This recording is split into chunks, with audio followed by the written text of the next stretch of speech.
Halo, sahabat Indonesia Cerdas. Saya masih bersama Andre Vincent Wenas. Siang hari ini kita ketemu sama seorang teman, Steve Austin namanya. Halo. Dia seorang tour leader freelancer ya. Kita mau ngobrol-ngobrol di dunia tour leader di sana nih, atau dunia wisata, pariwisata untuk konteks yang lebih luas.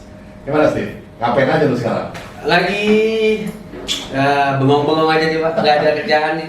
Memang lagi Gara-gara lockdown ini ya? Lockdown. Atau banyak negara lagi lockdown. Kita juga lagi banyak himbauan kan soal social distancing, physical distancing, kemudian nggak boleh keluar rumah. Nah, salah satu industri yang terdampak ya pasti industri wisata, utamanya ya teman-teman kayak Steve ini lagi banyak dirumahkan, work from home atau stay at home. Buat seorang tour leader ya artinya dirumahkan. Nah, yang nganggur, ngapain aja mereka selama work from home atau stay at home bagi seorang tour leader yang mestinya keluar rumah nih. Jadi gimana sih? Ya udah beberapa bulan ini harusnya saya berangkat itu ada bulan ini Pak ke West Europe. Saya ada beberapa negara kunjungin, masuk dari Prancis, keluar dari Swiss, tapi batal karena memang dari pesertanya juga parno, dari situasi di sananya juga panik. Ya kan, di sananya juga di lockdown. Jadi saya secara pribadi sih saya menerima inilah. Menerima nih. Sebabnya ya susah juga sih Pak ya, karena memang ini force majeure juga kan.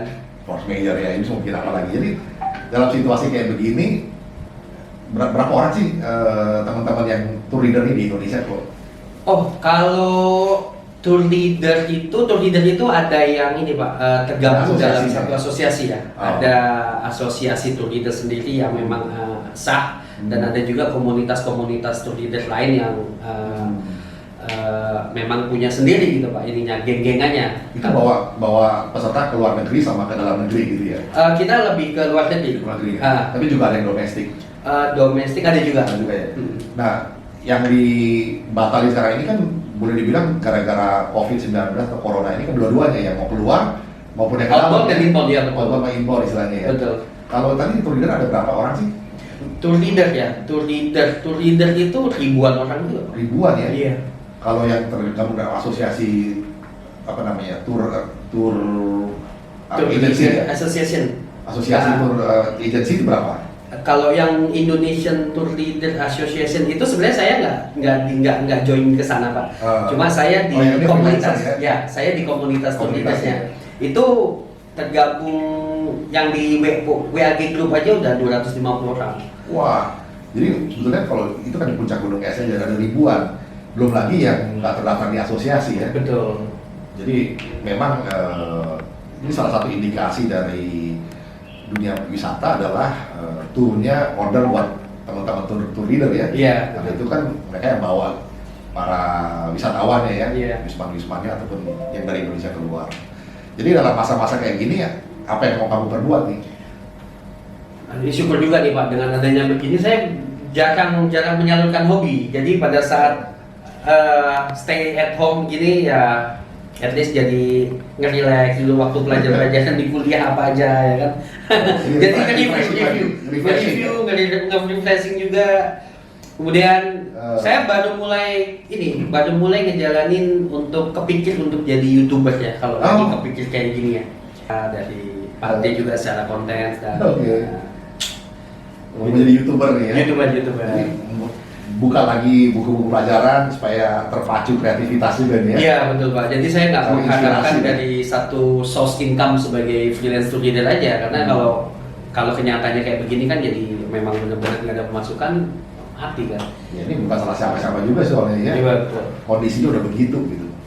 Oke, sahabat Indonesia Cerdas, kita bersimpati buat teman-teman pemandu wisata atau tour leader ya, yang ada ribuan jumlahnya di Indonesia ini yang sudah bekerja keras selama ini membawa kita keliling-keliling dunia, ataupun juga teman-teman dari mancanegara yang mau melihat keindahan Indonesia.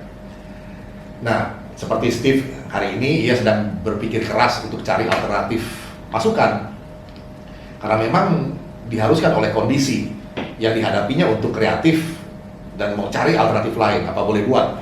Ini bukan salah siapa-siapa, dan saat ini memang bukan saatnya untuk menyalahkan siapa-siapa ya. Virus corona, boleh aja mau nyalahin virus corona. Lalu bisa apa? Lebih baik seperti kawan saya ini, Steve Austin, bergerak dalam segala keterbatasannya untuk mencari alternatif lain secara kreatif, gigih, dan yang paling penting berhenti mengeluh. Apakah sudah berhasil keluar dari masalahnya? Belum. Tapi yang saya kagum dengan semangat juangnya, ini studi kasus yang menarik. Suatu perjalanan perjuangan seseorang yang sedang berjuang keluar dari keterhimpitannya. Nah, profil-profil seperti inilah yang kita butuhkan saat ini. Mereka yang berhenti mengeluh dan bergerak dalam keterbatasannya untuk survive. Katanya ia sedang berpikir keras untuk jadi YouTuber. Bagus, kreatif mengisi konten di media sosial. Oke juga kan? Salut deh buat Steve. Bagi saya, Sobat Indonesia Cerdas bukan soal berhasil atau belum berhasilnya, tapi kemauan keras seorang muda yang semangat perjuangannya bisa menular ke teman-temannya. Nah, penularan model ini yang sangat boleh, bukan yang virus. Industri wisata adalah satu industri yang punya dampak ikutan atau kita kenal dengan istilah multiplier effect ke banyak industri lain, baik ke industri bintang 5 maupun industri kaki 5. Kita semua paham itu. Indonesia sempat menargetkan ada 20 juta wisatawan mancanegara di tahun 2020 ini. Dan terhadap target ambisius ini, kita yakin sudah banyak persiapan yang dilakukan oleh semua pihak, pemerintah maupun masyarakat. Mulai dari persiapan mitigasi kerusakan lingkungan dalam mengakomodasi kedatangan jutaan turis di berbagai destinasi wisata, sampai persiapan infrastruktur yang memadai supaya kenyamanan Wisman ini bisa terjamin saat menikmati setiap momen keberadaannya di Indonesia.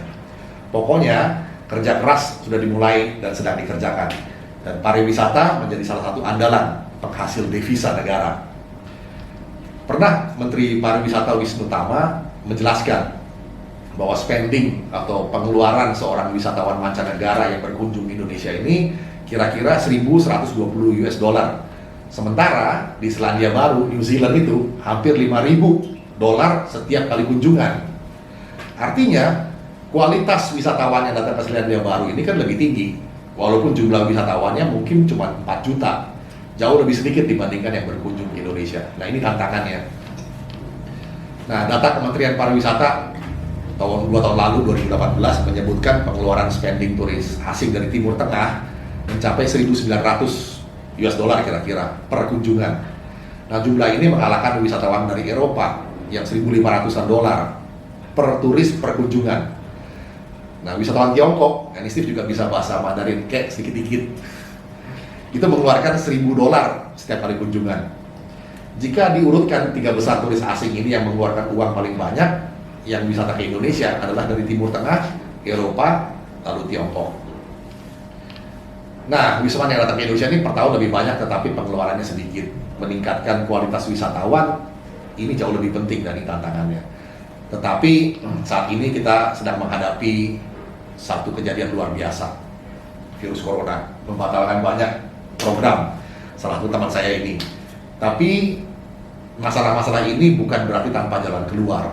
Kita tetap yakin, pertama, mempercepat berlalunya bencana ini. Caranya dengan social distancing seperti kita nih.